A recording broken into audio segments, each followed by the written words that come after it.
Fed up, Homeowner sticks it to his HOA and gets the most epic revenge. Intro. It may come as no surprise, but homeowners associations have a bit of a bad reputation. While there are good HOAs out in the wild, you typically only read about the worst offenders. And it's usually for a good reason. Just ask Alec, whose friend, less than a href equals https www.reddit.com/r/comment/86do/how_rid_get_rid_association_home_association_HOA/greater than less than, a greater than, inherited his grandparents' house in a neighborhood with a tenacious HOA helmed by a group of power-hungry, greedy busybodies who made it their mission in life to get the entire neighborhood under their control. When Hal first moved into the house his late grandparents built and lived in for decades, the HOA assumed they could take advantage of a seemingly young and inexperienced first-time homeowner. But the group would soon find out that not only did Hal not have any intention of joining their association, he also wasn't going to go down without a fight. So buckle up and prepare for one wild ride. There was the first encounter.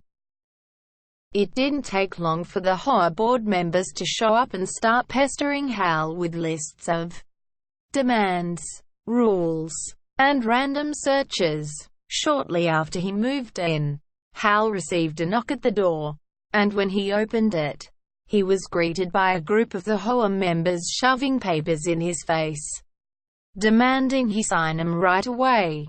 If that wasn't bad enough, one of the board members demanded that he be allowed entry into Hal's garage to see if everything there is in order. This essentially meant that the HOA had the right to do this bi-weekly, and denying any of the members access would result in a fine. Hal was appalled by the audacity of the HOA for thinking that they had any right forcefully entering people's homes to randomly dig through their property.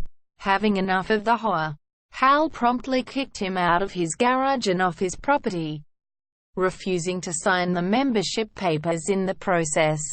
It seemed like the HOA was banking on the idea that since Hal was young and naive, he would probably back down. Little did they know, Hal's grandfather had written his grandson a letter detailing the years of abuse by the HOA, preparing him for the fight that would be coming his way. It turns out they were wrong on both accounts, since his grandpa left him a letter pointing out what his rights exactly were, what they would possibly try, what else they might try, how hard it is to fight what, when he needs to react and how. So he prepared him really well for this, Alec wrote. Then came the list of demands. With the HOA gone, Hal looked through the HOA's list of guidelines, which sounded more like a list of demands from an occupying force than a neighborhood association. They had, for example, a right to visit your home bi-weekly to check things like that you do not use the garage for storage or don't have gasoline in containers in your garage, Alec wrote. You had to mow your lawn every week. Snow had to be shoveled every 2 hours when it snowed. Starting at 5 o'clock in the morning, you could not park more than one car on your grounds, except inside the garage. 3 days went by and Hal still hadn't signed the contract. So the group came back by like some geriatric mafia trying to get him to comply with their rules. When the group said they wanted to check Hal's garage again, he said no and kicked him off his property. To them, that meant war, Alec wrote. Within a week of the confrontation, Hal received fines upwards of $1,000 for simply not allowing them to enter his home. Hal was neither impressed nor intimidated and used the stupid letters to help fire his grill. But this only fanned the flames of discontent. But then it went too far. Hal went on with his life. But would you be shocked to hear that the HOA board wasn't so willing to forgive and forget? Because they did neither. One day, Hal came home to find one of the HOA members had broken into his garage, writing down things on a notepad.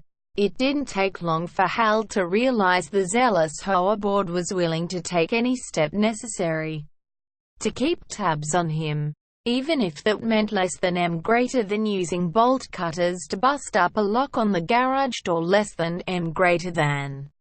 Hal quickly called out the intruder, but he soon realized that the intrusion was just part of the HOA's plan. As he was trying to figure out what the man was doing breaking into his home and prying through his personal belongings, he heard what sounded like demolition of some sort coming from his front yard. In front of his house stood 2 oak trees that his grandparents planted with seeds from their home country when they first built the home all those years ago. And now a tree removal company was in the process of tearing them down. Those trees had stood there for decades, serving as a reminder of where they had come from, a reminder of their heritage, and a reminder of their love. Hal stood there in disbelief as something that had meant so much to his family was being ripped away. They had called a professional crew for this, Alec wrote. One was already so damaged. Basically all twigs were already down. It was just a stump that was left. The other one they had just started with. It only got worse when Hal was informed that the HOA told the crew that Alec had given them permission to cut down the trees because they were in violation of HOA rules. But what kind of rule would give a HOA member the right to walk onto someone's property and cut down decades-old trees? It all came crashing down. Hal would find out that there was a rule, which he didn't sign off on, where if a garden produces more than a 40-liter sack of leaves within 2 weeks, the garden owner needs to take down the offending trees within 2 weeks of the violation. Having had enough of the HOA, its members, and its rules, Hal decided it was time to get back at the people who had made his first weeks of being a homeowner a living nightmare. He struck up a deal with the tree crew where he would overlook the trespassing if they would agree to be witnesses if he filed charges against the HOA. Having the crew's word that they would back him up, Hal did what he had to do. Then he called the cops on the board members for trespassing, breaking and entering. They actually had used a bolt cutter to get into the garage. He had it always closed with a big bike lock after they had tried to get in it twice before. Alec wrote, and believe it or not, this thing actually went to trial. That's when this thing went to court and got a lot more real.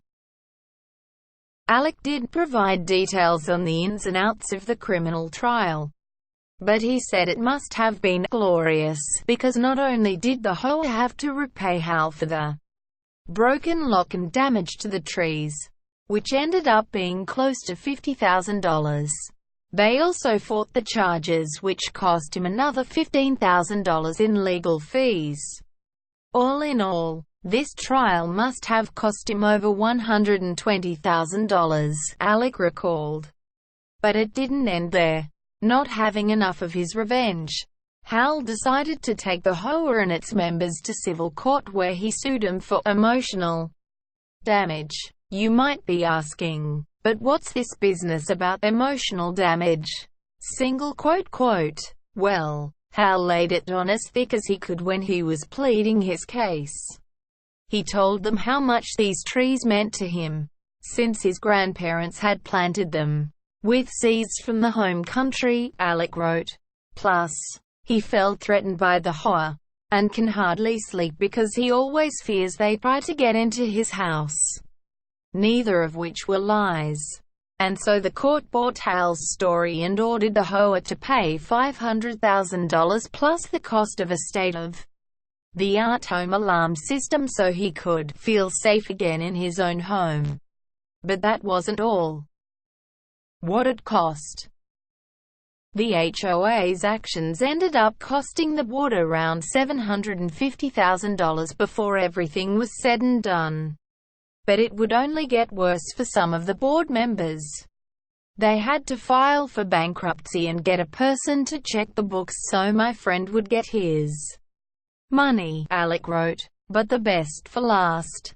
The mediator found out that these three pricks had been defrauding the HOA for well over 10 years, and were giving out as many fines as they possibly could so they could use it to bolster their income. Through their research, the mediator discovered that the HOA methodically tried to get rid of the people that they did not want there, and then they would buy their houses on the cheap. The HOA would use the fines from their ridiculous rules to create enough money for the down payment on these homes. With that being said, everyone wanted a piece of these crooks. And that's not even the best part. Now that they're gone, due to the astronomical settlement, the three board members who had been waging a private war on Hal were left with no choice but to sell their homes in order to pay Hal's settlement. And with the three leaders of the HOA out of the neighborhood, Hal became somewhat of a local hero after freeing his neighbors from the abuse and extortion of the HOA board members. You see, most people never wanted the HOA in the first place. But the board member practically forced him to sign the contract, claiming it would not be optional. And if they did not sign before moving in, it would be a $500 fine, Alec recalled. Only 6 of the 50 members actually wanted this HOA, and people think they did get part of the action, as reward for spying on their neighbors to find violations. Quote, with his newfound fame, Hal found himself constantly being invited over to his neighbors for parties and BBQs while the former HOA board became nothing but a distant memory. A lesson to be learned. And so that concludes our story about the young homeowner who had enough of the tyrannical HOA and its board members and decided to get his own form of revenge. It wasn't pretty and it wasn't sweet. But Hal did what had to be done. He couldn't stand on the sidelines and watch as the group of extortionists and petty crooks continued to reign over a neighborhood who wanted no part in being subjected to the rules of a neighborhood association. Hal did what so many before him had failed to do. He stood up, he made a stand, and he got his voice heard. While the HOA's former leaders are selling their homes, draining their bank accounts, and looking for any possible way to pay back one of their victims, Hal and the rest of his neighbors are enjoying the sweet taste of freedom and some of that barbecue his new friends keep offering. Hi monsieur.